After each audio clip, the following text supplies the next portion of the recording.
From training to performing, join our big league conversation. Welcome to the CSP Elite Baseball Development Podcast with your host, Eric Cressy.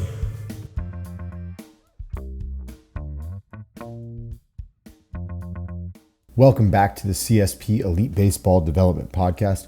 I'm your host, Eric Cressy, and this is episode 103.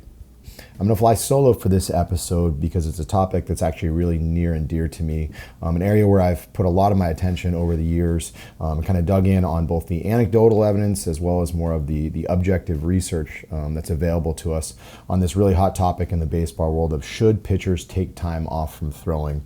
There's a lot of really strong arguments on both sides of the equation, a lot of anecdotal evidence from pitchers who it's worked for and others who it hasn't worked for. So we're going to chip away at a really complex discussion, but I think it'll prove to be really beneficial and timely given that we're rolling up on the start of that true off season. This episode is brought to you by Athletic Greens, the most comprehensive NSF certified for sport daily nutritional supplement I've ever tried. With so many stressors in life, it's difficult to maintain effective nutritional habits and give our bodies the nutrients they need to thrive. As a father of 3 young kids and a co-founder of multiple businesses in multiple states, on top of still being an avid exerciser, I know that busy schedules can really take their toll on us.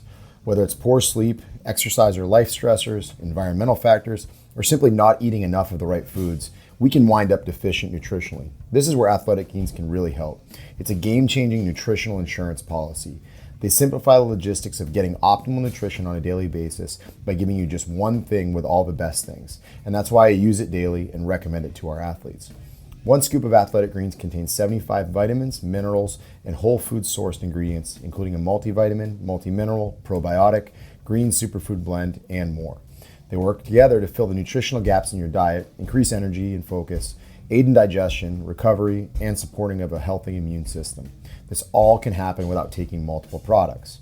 While most nutritional products come to market and stay stagnant, Athletic Greens continues to obsessively improve this one holistic formula based on the latest research, producing 53 improvements over the last decade.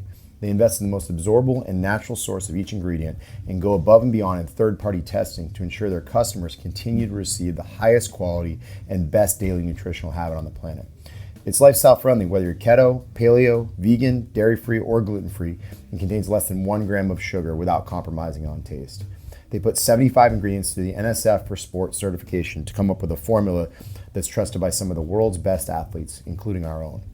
Right now, Athletic Greens is giving our listeners 10 free travel packets with their subscription. Simply go to athleticgreens.com/Cressy to receive my offer. These travel packs are perfect for supporting your immune system, energy, and gut health when you're traveling for games, training, or simply when you're on the go. They can be a great counterbalance to less than ideal on-the-road food options. So if you want to bridge the gap between deficient and optimal and give yourself the best chance to get nutrient diversity, then head to athleticgreens.com/Cressy and get your 10 free travel packets today. Again, that's athleticgreens.com/Cressy, CRESSEY.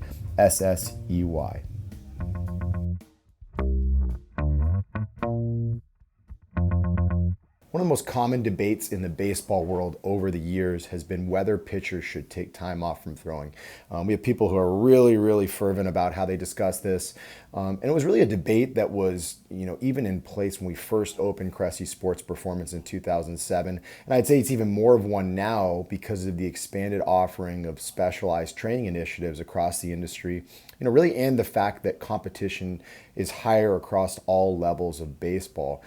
Perhaps more specifically and more significantly, some of the best players in the game, most notably Jacob deGrom, Max Scherzer, they've both been very public in attributing some of their successes to the fact that they do continue to throw when the season ends. I'm fortunate to have worked with Max since 2016 and seen him, go through his off-season program. And it's probably a lot different than what most people really maybe appreciate of it just from hearing him speak off the cuff about it. And we'll touch on that later.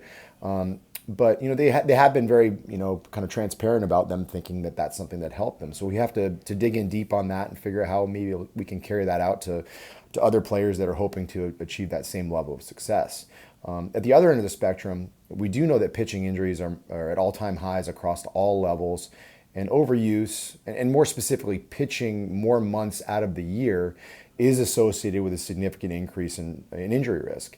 In fact, in a landmark review in the American Journal of Sports Medicine in 2006, Olson's group noted and recommended the following, quote, pitchers who had surgery averaged 8 months of competitive pitching per year compared with 5.5 months in the control group. Through multivariable analysis, we found that pitchers who competed more than 8 months per year were at about 5 times increased risk for injury requiring surgery. The current recommendation is to discourage year-round pitching and to have at least 3 months of active rest per year. Here, active rest is defined as rest from throwing, but not from other sports or activities. On the basis of the data from the current study, pitchers may need more than 3 months of active rest. So here's the challenge that we're dealing with. Subjectively, we see some of the best pitchers on the planet thriving with this approach, but it's hardly a controlled study. Each of them has a different way of attacking the off-season throwing program, and we have to be careful about applying this to the masses, particularly skeletally immature athletes who may not be ready to take on this workload. And if we're being honest, we also know most teenagers aren't really good at gauging their efforts. So what works for a big leaguer with 7 years of service time isn't necessarily going to work for the 15-year-old kid who is just trying to throw harder than his buddies and gets into aggressive games of catch instead of just thinking about working it and moving his arm around. We also don't know if there's a case of survivorship bias in place here. So we hear about the ones who have been successful at the highest levels with continuing to throw year round, but we don't know, is it for every major league pitcher that thrives this approach, do we have 10 more who don't do well with it? So if we're going to roll this out to the masses, we have to set some very strict guidelines on who's a good candidate to throw year round, what actually constitutes quote unquote throwing, and how do we actually implement it. Before we get to that discussion, though, I think we should first highlight some of the proposed rationales for taking time off and continuing to throw. Let's start off with the take time off side of the discussion. And I think the best place to start is likely an analogy. And I'd say that trying to improve upper extremity strength, mobility, and tissue quality while an athlete is still throwing is like trying to change the tire on a car that's still moving. And the reason is very simple. Throwing is the fastest motion in all of sports. And what we appreciate is that there are a lot of physical fallouts that come from that. The first thing I want to discuss is this concept of increasing passive range of motion. So what we know about most pitchers is that over the course of a given season, they're going to gain external rotation. So when you lay your arm back in the extreme layback position of the throwing delivery, there's basically a gradual loosening that takes place both at the anterior shoulder and, to some degree at the medial elbow. We actually have some good research that shows that the gapping, the valgus stress at that inside of the elbow actually increases acutely with fatigue as you go from the 4th and 5th and 6th innings. And presumably it also happens over the course of the fatigue that sets in over a chronic season. So, having that external rotation, that layback is very important for throwing hard. And research has certainly demonstrated that simply throwing is going to increase shoulder external rotation range of motion. That doesn't mean, however, that it's a good idea to just have somebody stretch you into external rotation. So let's get that out of the way. But you see, when you externally rotate the humerus, so the ball rotates on the glenoid, the socket, what actually happens is your humeral head tends to translate forward. So as you lay your arm back, the ball is actually gliding forward in the socket. Okay, in a well-functioning shoulder girdle, your rotator cuff works hard to basically prevent that ball from gliding too forward on the socket. It's also, assisted by good function of your scapular stabilizers, which help to make sure the socket is in a good place, and certainly further down, rib positioning, thoracic spine positioning impacts that as well. And really what's really happening is just that we have active restraints that are working hard to protect the passive restraints. So our cuff gets stronger, it times up better, and it works to stabilize the humeral head in the socket so that it doesn't glide forward. And it's more prone to glide forward if that anterior capsule, the ligaments in the front of the shoulder, are a little bit looser. So the tricky part about it is when we're always throwing, we're continuing to kind of exacerbate the loose aspect of the shoulder and presumably the loose aspect of the medial elbow that also has to be protected by some of those active restraints. So one of the knocks against continuing to throw is that it's really hard to get those ligaments to stiffen up just a little bit. We might go on a throwing program in hopes of really working on this neuromuscular efficiency and grooving our mechanics over and over again, but some of the key physical structures that support those efforts may not be trending in the same correct direction. So I actually am of the mindset that pitchers should actually lose a few degrees of external rotation each offseason, as it probably affords them an opportunity to improve their passive stability. So that's passive stability, but we also need to know there's an active component to stability, what controls a joint. And that's where, as I mentioned before, the scapular stabilizers, the rotator cuff need to be prepared. And one of the things that we like to do, during this downtime is to work hard on a lot of manual resistance exercises. Those are exercises that may not necessarily be ideal to use during the season as much, just because sometimes they can cause a lot of soreness that may not be as ideal when we're in competitive mode. Another portion of this is that, in spite of the fact that ligaments may actually be getting looser at the medial elbow and the anterior shoulder, many throwers actually lose motion during the season. This is probably because of the considerable eccentric stress that they encounter at different portions of the shoulder girdle and in the lower extremity. But we'll often see athletes who may lose things like elbow extension, forearm supination, shoulder flexion, external rotation, internal rotation. And it's really hard to undo this loss while they're still throwing, because throwing is the single fastest motion of all of sports. It's like, when we talk about eccentric stress, it's like pulling the parking brake when you're going 100 miles an hour, and tissues adapt and they shorten. I want to say that the research from Reinhold back in 2009 showed that the average loss of elbow extension after an outing was about 3.5 degrees. We got to remember there was a standard deviation on that. You probably have athletes that come out of a game and lose 10, and others that are hypermobile that actually gain motion. So it's really hard to undo these losses while players are still throwing. And having that no-throw period at the end of a season is clutch for allowing us to do more targeted manual therapy, positional breathing, mobility work to restore this motion. As I quickly alluded to, there are also going to be throwers who are hypermobile and actually may gain range of motion. But these folks really just need to, pay more attention to the stability side of things we mentioned earlier, do more training, and they likely benefit even more from the increases in passive stiffness that take place by the ligaments at the front of the shoulder and the medial aspect of the elbow. And it's particularly true if we have, individuals who have existing wear and tear. Maybe they've got a previous glenohumeral ligament sprain, or they've had an ulnar collateral ligament sprain earlier in their career. Maybe they need time just to redevelop some of that passive stiffness and even lay down some calcification to protect themselves. This is a very overlooked discussion point in the baseball world, is that in many cases, the problems that we're seeing at high-level arms is a function of low-grade injuries that happened when athletes were much younger. There's no such thing as a normal elbow in the Major League Baseball draft anymore. Most young athletes are throwing so hard that we are seeing reactive changes, whether it's stress reactions, partial ligament injuries, previous medial epicondyle fractures, flexor strains, all these different things, chronic ulnar neuritis. Sometimes pitchers just need time for undetected low-grade injuries to heal. And to be honest, most injuries, especially ulnar collateral ligament tears, come from the accumulation of chronic low-level stress. We see an athlete who consistently threw 100 innings all the way through high school. All of a sudden he gets involved in a strength and conditioning program, optimizes mechanics, and then he goes out and he hits 94 as a senior in high school and blows out his elbow. And they go in and they look when the Tommy John surgery takes place, and there's all these areas of previous calcification. You could also have some low-level rotator cuff tendinosis that's just been there for an extended period of time, and eventually it finally goes and becomes a partial or a full thickness tear. So old low-level injuries are less likely to reach threshold if you give them some downtime.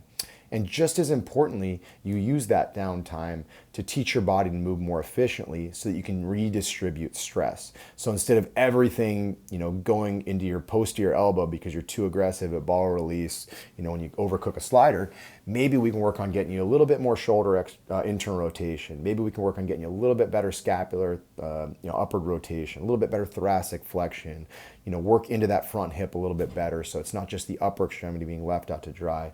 The idea is that when we take time away from throwing, we often have a chance to work on other things that allows us to strengthen the rest of our body so that we can dramatically reduce the demands on both our shoulder and elbow once they start throwing.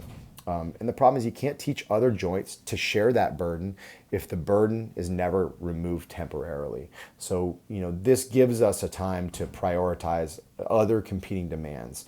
We know that throwing's a good 20 to 30 minute endeavor each time you do it, possibly even more. When I think about all the things that pitchers can be doing early in the off season from a strength and conditioning standpoint, it's sometimes really hard to justify giving away that much time and recovery capacity.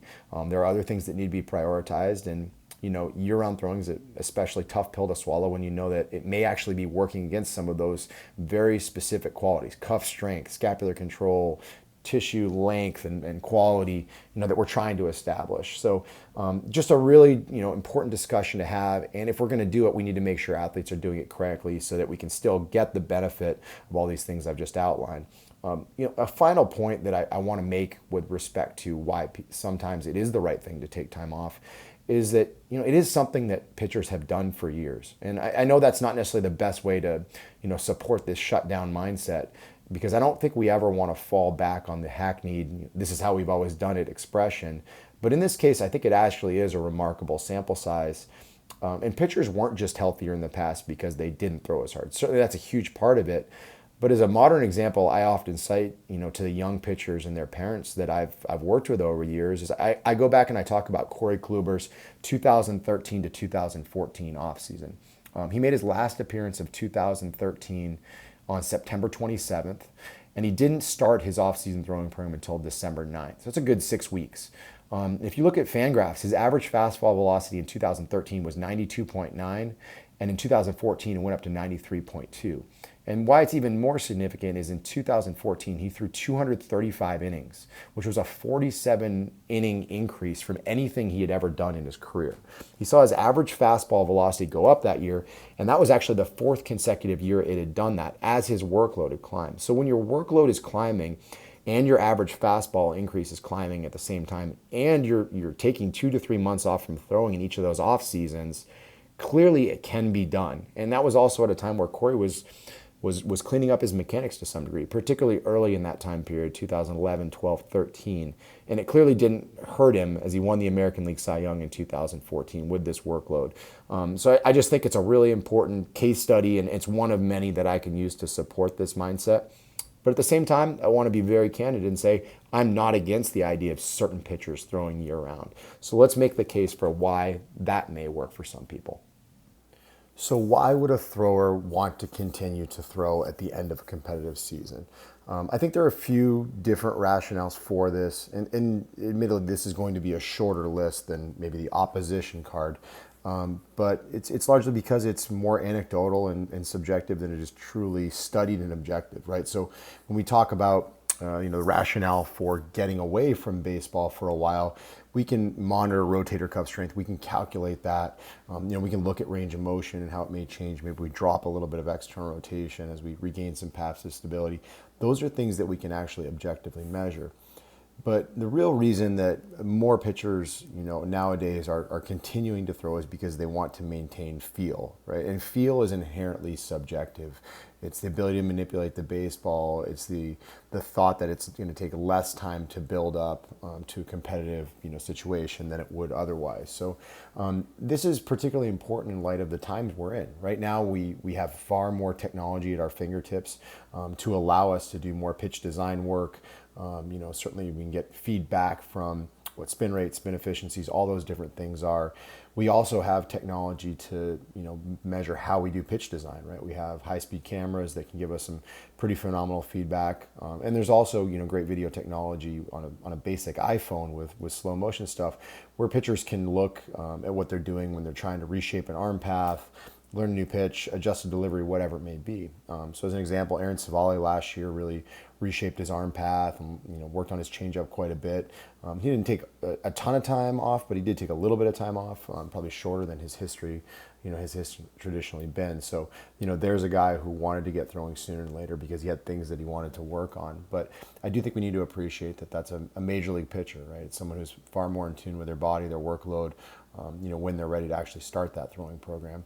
One of the conversations that I had with Max Scherzer years ago, why he did it was he talked about it was just about avoiding soreness. He always felt like he dealt with some soreness initially when he started throwing after a period off, and it interfered with his ability to get in some workload, at a point in time in the off season where he felt it was really critical. So there are a number of athletes that do feel like soreness is something that gives them a problem, and if they continue to just expose the arm to layback and the distraction forces at ball release over the course of that off season, that it does tend to counteract that, and certainly it's something that's worked phenomenally for Max over the course of time.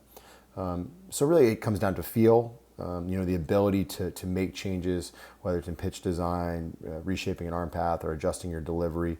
And then third, avoiding soreness. Those are the three rationales, for continuing to throw.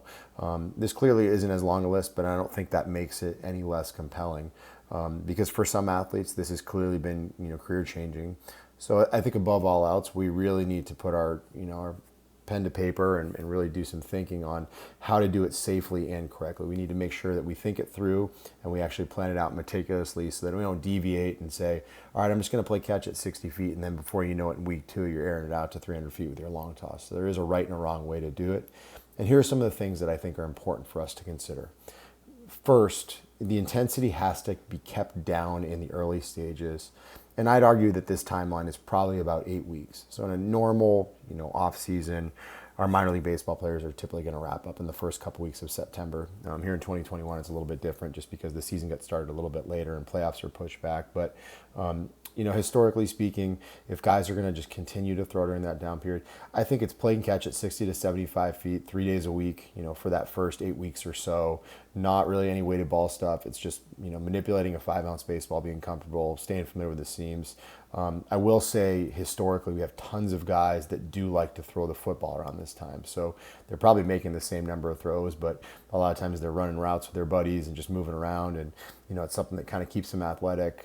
A lot of guys feel like the football does help them to keep their arm path where it needs to be. So that's one way to kind of keep the arm moving without unyielding specificity.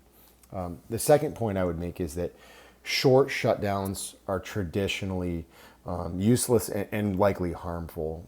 The reason, very simply, is that everyone ramps up too quickly after these down periods. There's basically a sudden reduction in chronic workload and then a substantial jump in acute workload thereafter. And this is, as we know in the baseball world, and Tim Gabbett has some great research on this, it's a recipe for disaster. If we're being honest, the college baseball world is the most guilty of this, as it's kind of a competitive year that's riddled with weeks off here and there that probably don't do much to allow for actual rest, recovery, regeneration, but do put athletes at increased risk when the season starts. What do we see? We see guys that throw all the way till early August in summer ball, and they take 3 weeks off and they ramp right back up for fall ball. We see a scenario where some pitchers are shut down for like 2 weeks during final exams, and then they ramp right back up. So I traditionally like to find more sustained periods of downtime if we're going to do it at all.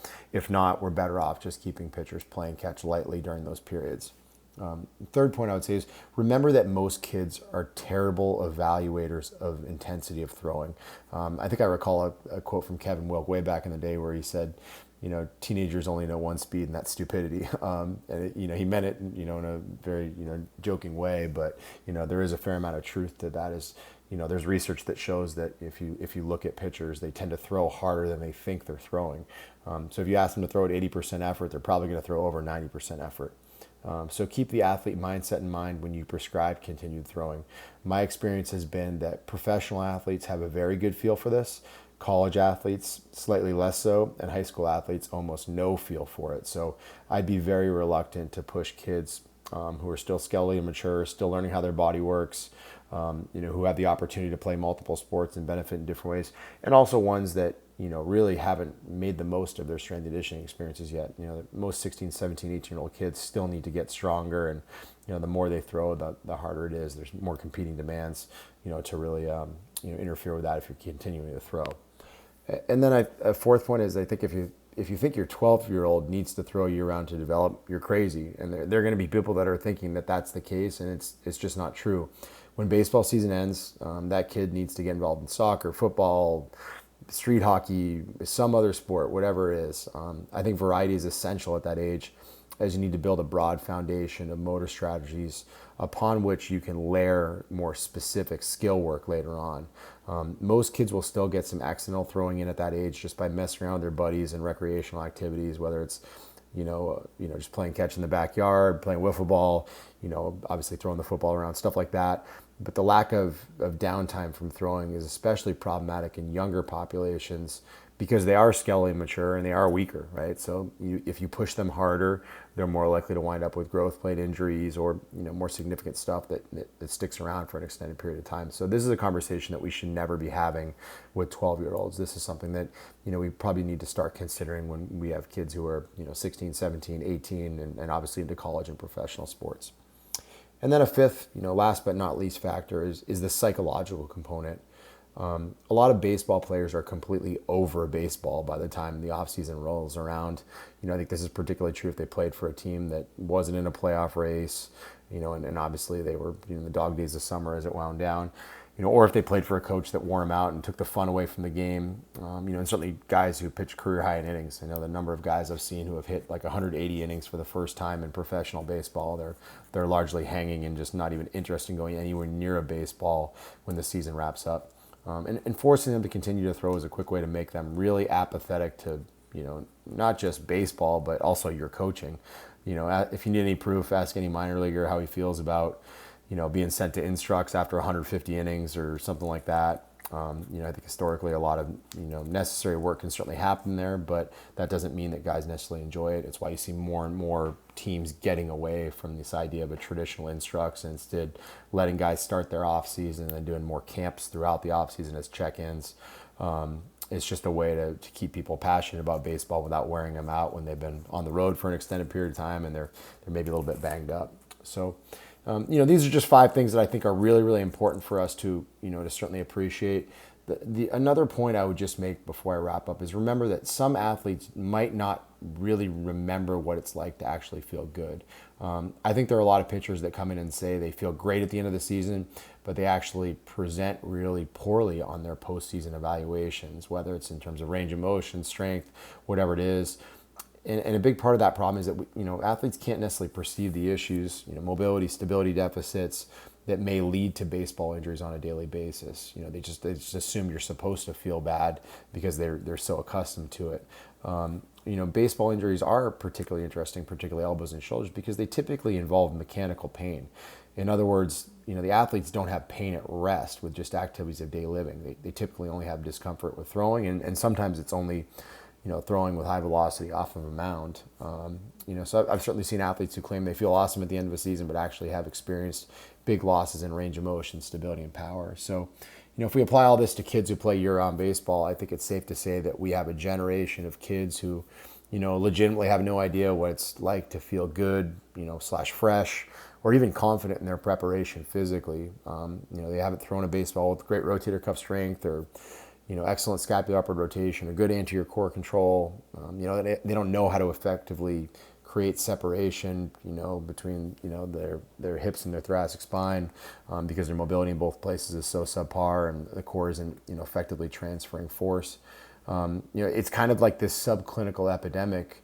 We just have a lot of unathletic athletes who really aren't willing to take a step back to set themselves up for many steps forward. So, for the younger players on this who think they need to throw you around, I would just encourage you, take a step back, build a big foundation and stay healthy. And it'll make it easier for you to pick up on the specific mechanic corrections, that you may want to do later on. So, in a long way, the summary paragraph here is this entire podcast was, a way of just saying, don't be afraid to take time off from throwing. Research is very much in support of it, helping to keep pitchers healthy long-term.